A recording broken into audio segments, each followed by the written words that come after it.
오늘 이 아침 우리에게 주시는 하나님의 말씀은 요한일서 2장 12절로 17절에 이르는 말씀입니다.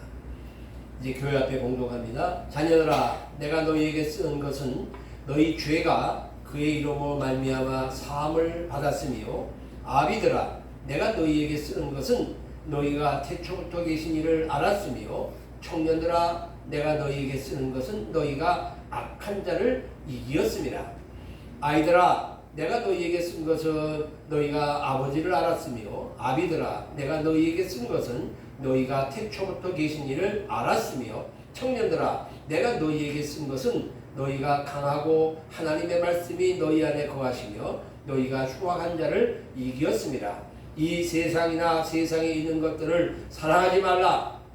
누구든지 세상을 사랑하면 아버지의 사랑이 그 안에 있지 아니하니, 이는 세상에 있는 모든 것이 육신의 정욕과 안목의 정욕과 이생의 자랑이니 다 아버지께로부터 온 것이 아니요 세상으로부터 온 것이라. 이 세상도 그 정욕도 지나가되 오직 하나님의 뜻을 행하는 자는 영원히 거하느니라. 아멘.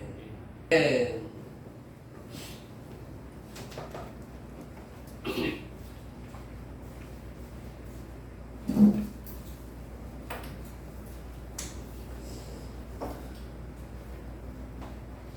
열대야가 계속돼가지고 밤에 잠을 못 자서, 제가 낮에 에어컨도 잘 안 쓰는 사람인데 밤에 너무 더워서 잘 수 없어서 에어컨을 다 켜놓고 그리고 잠을 청했었어요. 근데 어저께는 갑자기 추워지더라고요. 그래서 문도 다 닫고, 그리고 슬그머니 발치에 두었던 이부자리를 끌어다가 덮고 잤습니다. 낮에는 덥지만 또 갑자기 차가워지는 날씨 속에서 가을이 오긴 왔나 보다 이런 생각도 들더라고요. 가을도 없이 이제 곧 또 조금 있으면 춥다고 얘기할 것 같아요. 한 이틀간 비가 오고 또 태풍이 불면서 기온이 아주 갑자기 내렸습니다. 그러나 여러분, 오늘 오시면서 가을 하늘 좀 보셨습니까? 네. 너무 좋아요. 타고 싶고. 네. 우리 애국가 가사 가운데 2절에 보게 되면 바람소리, 가을 하늘 공활하고, 공활 아주 뻥 뚫려가지고 그냥 큰 진짜 가을 하늘 천만 불 되는, 백만 불, 천만 불 되는 우리 하늘입니다. 너무 좋아요. 이런 좋은 가을 하늘, 정말 미세먼지 없는 이런 좋은 가을 하늘을 바라보면서 문득 생각난 단어 하나가 이겁니다. 천고마비. 이 천고마비라는 말은 이거 원래 중국에서 온 말입니다. 왜 하늘이 높은데 말이 살찌냐. 그래서 이 한자로 천고마비라는 말을 쓰지 않았을 때는 하늘이 높아지고 우리가 하는 말들이, 이 언어, 이 말들이 살찌워지는 이런 좋은 계절인가 보다 이렇게 생각하는데, 원래 한자로 얘기하면 말이 뛰어댕기는 말, 그 말이 살찐다 이런 겁니다.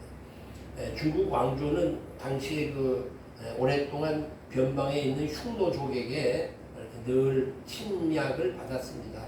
근데 이 흉노족들은 척박한 유목 생활을 하면서 말을 주로 키웠는데, 이제 이게 가을철이 되게 되면 이제 말이 살이 찌면서 공격을 해 옵니다. 그래서 그때부터 얘기되는 말이, 가을이 되게 되면 하늘은 높고 말이 살찐다, 그렇게 얘기를 하는 거예요. 하늘이 높고 말이 살찐다고 하는 이 말을 조금 더 살펴보면, 말은 봄에 살이 빠지고요, 여름에는 더워서 살이 빠집니다. 그런데 가을에는 겨울을 대비하기 위해서 잘 먹어요. 그래서 살을 찔 수밖에 없는, 그래서 이 한참 힘이 있는 이 말을 타고 흉노족이 중국 왕조를 침략하는 이런 시대적인 상황 속에서 나온 말이 천고마비라 하는 말을 합니다. 설교를 하면서도 좀 이런 상식적인 얘기를 좀 잘 알고 계시면 좋겠죠. 가을은 어떤 계절입니까? 가을은 감정이 좀 센치해집니다. 센치하다 혹은 센티하다, 이런 소위 말하는 센티멘탈이라고 하는 말인데 우리 감정상 좀 뭔가 우울하기도 하는 좀 슬픔, 무수에 잠기는 이런 계절이 가을이지 않느냐 하는 생각을 하게 됩니다. 가을 그러게 되면 제일 먼저 떠오르는 게 바로 이 부분입니다. 김영순 씨의 가을의 기도 아시잖아요. 다른 몰라도 앞에 부분 저는 압니다. 가을에는 기도하게 하소서 이런 거 다 아시는 내용들이에요. 이 장로님 가을에 기도했다. 또 그리고 가을 되면 기도하는 거 참 좋아 이런 마음이 들잖아요. 여러분 이번 가을에 기도 좀 많이 하시기 바랍니다. 그러니까 아멘. 딴 때보다도 좀 가을 되면 기도 좀 많이 하시면 좋아요. 저도 아침에 일어나면 앉아가지고 우리 가족들 얼마 안 되니까 가정들 위해서 기도하고 오늘도 하루를 제가 어떻게 살아야 됩니까?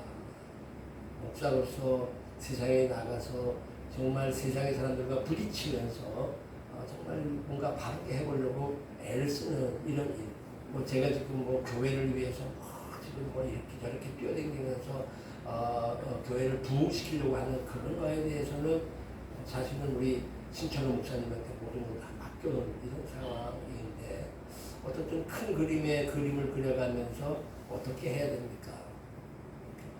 늘 여러분들의 기도 속에 제가 그 일을 잘 하고 있는데 조금 아까도 우리 김순희 장로님 기도해 주셨는데 제가 이거 하고자 하는 일이 정말 하나님의 뜻 가운데서 이루어지는 일이라면 계속적으로 사람들이 붙어야 되고 계속적으로 물질의 어려움이 없이 일을 잘 할 수 있으면 좋아요. 어떤 때는 이거 정말 너무 어렵다 이거 못하지 않겠나 하고 주저앉기만 하면 또 용기 있는 사람이 붙어주고 또 재정적으로도 또 좀 채워지고 이래서 이걸 끌고 갑니다. 그래서 아주 배짱으로 가죠. 하나님이 원하시는 일이라면 하겠지만 하나님이 막으시는 일이면 못합니다. 한마디로 돈 없으면 못합니다. 그냥 배짱으로 가는 거죠.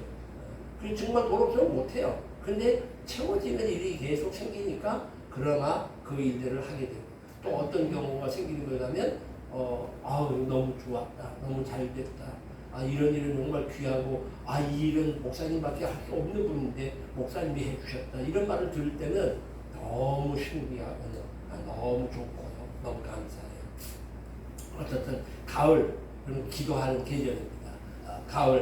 가을은 우리가 말하는 대로 독서의 계절이라고 합니다. 책도 많이 읽게 됩니다. 사색이 풍성하는 계절이기 때문에 책을 많이 읽게 되는 거예요. 여러분들 이번 가을에 기도도 하실 뿐만 아니라 성경도 좀 많이 읽으실 수 있기를 간절히 바랍니다. 그간에 더워서 성경을 못 읽었다면 성서란 계절에 성경도 읽는 독서의 계절이 되기를 바랍니다. 또 가을 그러면 사색하게 되잖아요.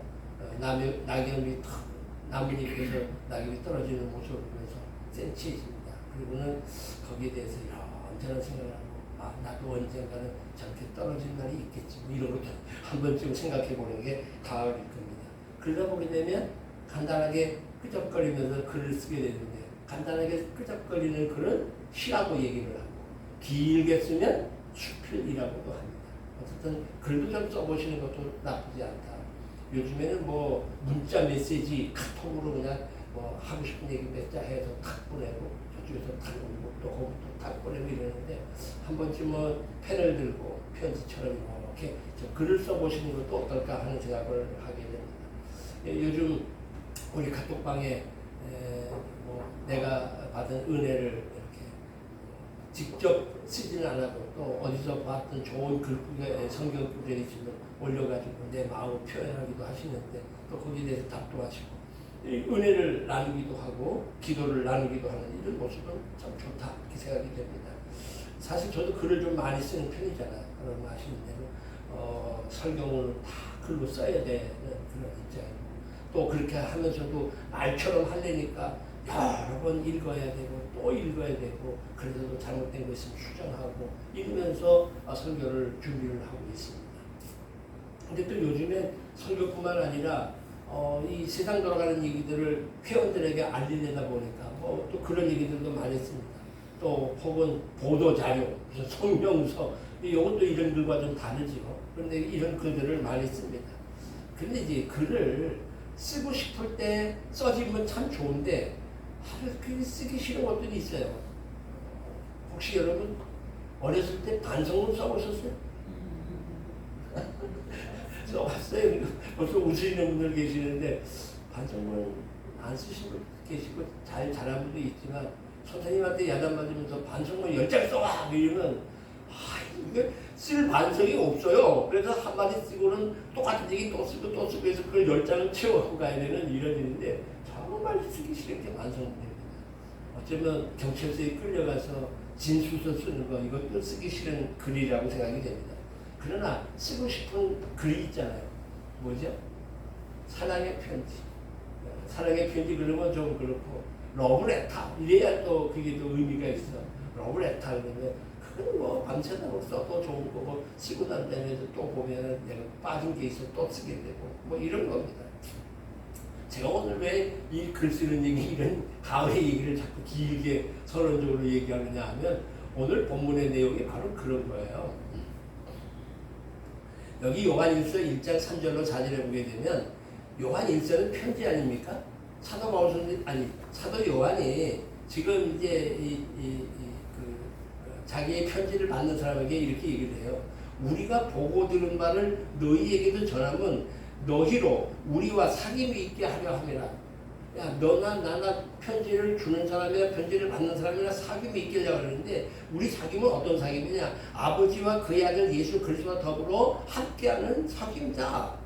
우리가 이것을 쓰는 것은 우리의 기쁨이 충만하게 하려는 것이다. 쓰는 사람이 너무 기쁜 거야. 내 기쁨이 쓰는 내가 너무 기뻐서 내가 보고 들은 말을 너희에게 전해주고 싶어서 내가 이걸 쓰게 됐어 하는 게 요한일서를 쓴 사도 요한의 마음이에요. 그러면 상대방은 어떤가요? 그 글을 받아서 그 편지를 받아서 마음에 진리를 배우는 일로 인한 기쁨이 있었다고 하는 얘기예요. 진리를 배우는 기쁨, 써서 보내는 기쁨, 이것이 함께 하기는 사귐 속에서 이루어지는 일이다 하는 얘기입니다. 왜 사도 요한이 이렇게 편지를 자꾸 쓸까요? 그거는 사랑하는 사람이기 때문에 내가 사랑하는 사람인데 한번 예수 믿는다고 해서 그거로 완벽해지는 게 아니잖아요. 살다 보게 되면 이런저런 이유 때문에 흔들릴 수 있거든요. 그런 흔들림 속에 있을 때에 어떻게 해요? 편지를 써가지고 야 흔들리지 마 이게 이런 거야 하고 자꾸 재촉하는 얘기들로 하는 거예요. 저도 아이들이 멀리 있다 보니까 물론 뭐 영상 통화를 해서 얘기도 하겠지만 카톡에다 이렇게 써가지고 성경 구비를 하늘에도 보내고 제가 한 설교 내용도 보내고 또 믿음에 잘 서 있는지를 확인을 합니다. 이런 글자들을 써 보낸단 말이에요. 사도 요한 역시도 자기가 관계를 하고 있는 사람들이 믿음 안에 계속적으로 갈 수 있도록 하기 위해서는 또 이런 얘기를 같은 얘기지만 반복적으로 얘기를 하고 또 설명해주고 또 설명해주고 또 설명해주는 이런 일이라고 하는 얘기입니다.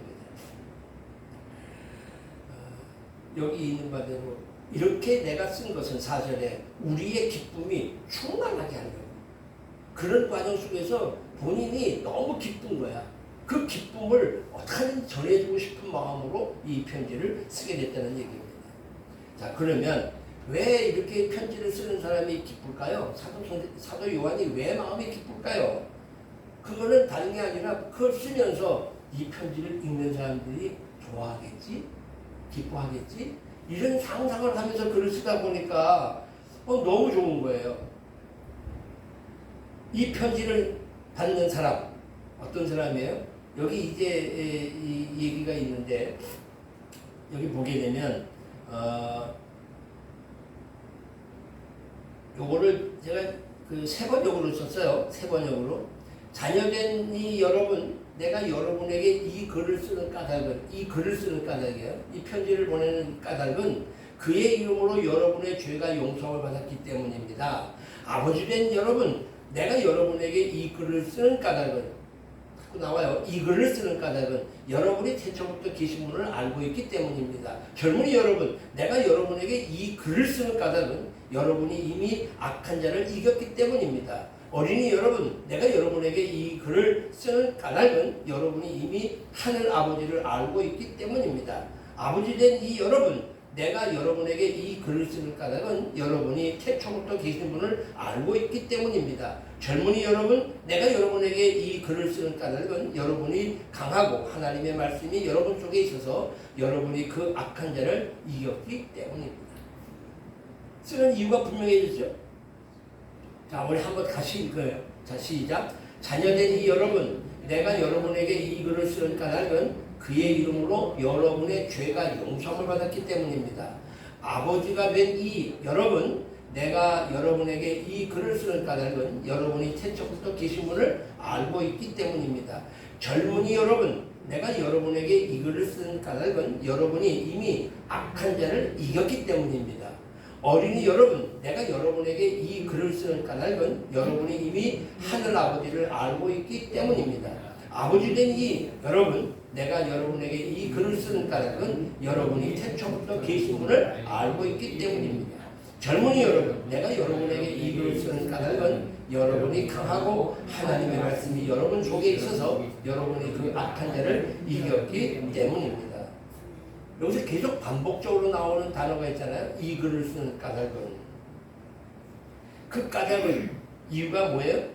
여기 보면 12절에 자녀된 사람 하나님의 이름으로 죄가 용서함을 받았기 때문이고 13절에 보게 되면 하나님과 그리스도 주님을 알고 있기 때문이고 젊은이들은 악한 마귀 즉 악한 자 곧 마귀를 이겼기 때문이고 또 14절에는 어린이들과 아버지들이 하늘 아버지를 알고 있기 때문이라고 얘기를 합니다. 다시 말하면 말씀으로 악한 자 마귀를 이겼기 때문에 이러한 이유로 편지를 드린다 하는 얘기입니다. 쉽게 얘기하죠. 다시 정리를 해보면 이렇습니다. 하나님과 예수 그리스도를 알고 믿는 사람들이기 때문에 썼다는 거예요. 또 예수 이름으로 용서를 받은 사람들이기 때문에 썼다는 거예요. 또 하나님의 말씀으로 마귀를 이긴 사람들이기 때문에 썼다는 거예요. 한마디로 뭐예요 이거는? 그리스도인데 그리스도인데. 만약에 이런 것과 상관이 없는 사람들이었다면 수신자가 편지를 받는 사람이 상관이 없는 사람이라면 어떻게 해요? 이걸 쓸 이유가 없어요. 사도 요한이 굳이 이걸 쓸 이유가 없다고. 왜? 그건 소규의 경륜 능력이 되니까. 아무리 얘기해줘도 알아듣지 못하니까. 근데 이런 얘기를 할 수 있는 거는 알아들을 만한 사람들이기 때문이라는 겁니다. 여기에 저와 여러분이 해당됩니다. 우리들도 이 말을 잘 들어야 되는 거예요. 여기서 그리스도인과 그리스도인 아닌 것이 무슨 일이냐? 아까 말씀드리잖아요. 예를 들어서 하나님, 예수 그리스도의 십자가, 부활, 또 영생, 또 하나님이 빛이시다. 하나님 말씀에 순종해야 된다. 이거는 관계가 없는 사람이라면 아무 의미 없는 얘기들이에요. 우리한테는 그런 얘기를 들으면 어떻게 돼? 이건 맞아. 하느님 저절로 우리 안에 공감이 생겨야 된다. 이 말은 무슨 말이냐면 영적인 공통점이 있는 거예요. 거룩한 성도의 교제가 있기 때문에 가능한 거예요. 나는 오늘 이 말씀을 여러분이 정말 잘 좀 기억해 주시면 좋겠다는 거예요. 요한은 하나님이 빛입니다 라고 얘기하게 되면 받는 입장의 사람들은 맞아 하나님의 빛이야. 그래서 어둠이 물러가. 나는 하나님의 빛 때문에 믿어. 그래서 그 하나님과 더불어 살기 때문에 우리는 어둠에 거하지 않아 라고 자신 있게 얘기를 하는 거예요. 서로 사랑합시다 라고 얘기하면 맞아 사랑해야 되는데 내가 사랑 못해. 하나님이 내 안에 사랑을 주셔서 내가 이 사랑을 해야지 하는 이런 그 통하는 데가 있기 때문에 이런 말을 하게도 되고 그 말을 듣게도 되는 거예요. 이해되시죠? 여러분이 적어도 여기 앉아서 제가 말하는 이 얘기를 하나님의 말씀으로 듣고 저는 하나님의 말씀으로 대언을 하고 여러분들은 아멘을 하고 하는 이런 것은 이미 영적 교제가 이루어졌기 때문에 가능하다는 겁니다. 그래서 우리는 이 공동이라고 하는 게 굉장히 중요합니다. 우리 주일날 예배 드리는 것을 뭐라고 그래요? 공동 예배라고 해요. 또 우리가 공동 예배 가운데 같은 신앙을 고백한다고 얘기해서 한 목소리로 고백하는 게 있어요? 사도신경이에요. 너 뭐 믿니? 나 이런 거 믿어. 나도 이런 거 믿어. 우리는 이걸 믿는 거야. 하고 공통점을 얘기하는 거예요. 이거 얼마나 중요한 얘기인지 몰라요. 그렇죠? 예배 각자 알아서 나 혼자 예배 드릴 수 있어요. 또 뭐 여러 가지 상황이 어려워서 도저히 어려워할 수 없는 그런 자리에서도 자기 혼자 하다못해 성경책도 펴놓지 못하고 찬송가도 부르지 못하면서도 하나님을 향하여 예배하는 그런 모습도 있어요. 그러나 적어도 우리가 이렇게 모여서 함께 같은 신앙을 고백하고 함께 예배를 드리고 함께 말씀을 나눌 수 있다고 하는 이 자체가 그리스도 안에서의 사귐이라고 하는 얘기입니다. 바로 교회는 그런 겁니다. 하나님 안에서 믿는 이들이 공동체를 이루어서 교회를 만들어가는 거예요. 그렇기 때문에 교회는 멋진 성도 간의 교제가 일어나야 되는 것이 교회예요. 자, 이렇게 생각해 보면 교회 안에서 분쟁이 일어난다. 그러면 그걸 교회라고 얘기할 수 없어요. 절대적으로 교회 안에서는 다툼이 있어서는 안 됩니다. 다툼이 있을 수도 없는 겁니다. 그 다툼이 있게 되는 것은 결국은 뭐예요? 사단의 공격입니다.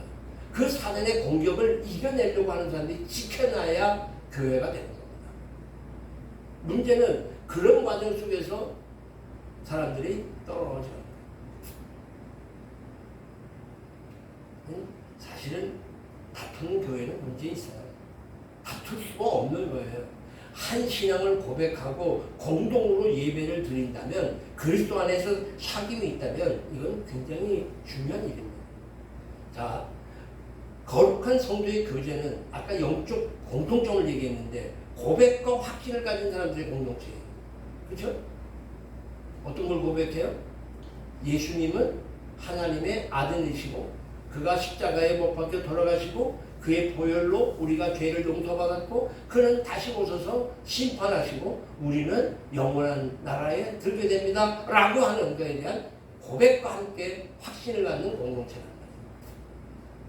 말이에요. 하나님의 거룩한 교제에 참여하는 아우구스티누스라고 하는 교부가 이렇게 얘기를 합니다. 삼위일체 하나님, 성부 하나님, 성자 하나님, 성령 하나님이 하나이시다는 거예요. 삼위일체는 그거 아니에요? 성부, 성자, 성령이 하나이시라는 거예요. 한 분이면서 삼위로 역사하시는데 그렇게 하나가 될 수 있었던 것은 뭐냐? 사랑이라는 거예요. 사랑이라고 하는 것 때문에 하나가 엮여졌다는 겁니다. 그 하나됨이 하나님과 우리와의 관계에서도 하나가 되는 거예요. 뭐로 엮여요? 사랑. 또 그 사랑이 내 이웃과 내 옆에 사람과 함께 하는 거예요. 함께. 그래서 우리는 이걸 가지고 뭐라고 그래요? 우리는 한 피의 공동체라 이렇게 얘기를 해요. 그죠? 그렇기 때문에 목사가 설교를 하면서 서로가 통하니까 여러분 우리가 이렇게 해야 되지 않겠습니까? 이것이 하나님의 말씀입니다. 그러면 여러분 어떻게 해요? 아멘! 하고 답하잖아요. 영적 공통점이 있기 때문에 그게 가능한 거란 말이에요. 예수님의 말씀을 전하면서 그분이 우리에게 주신 은혜를 생각해 보면 눈물을 흘리는 교우들도 있단 말이에요. 영적 공통점이 있으니까 가능한 거예요.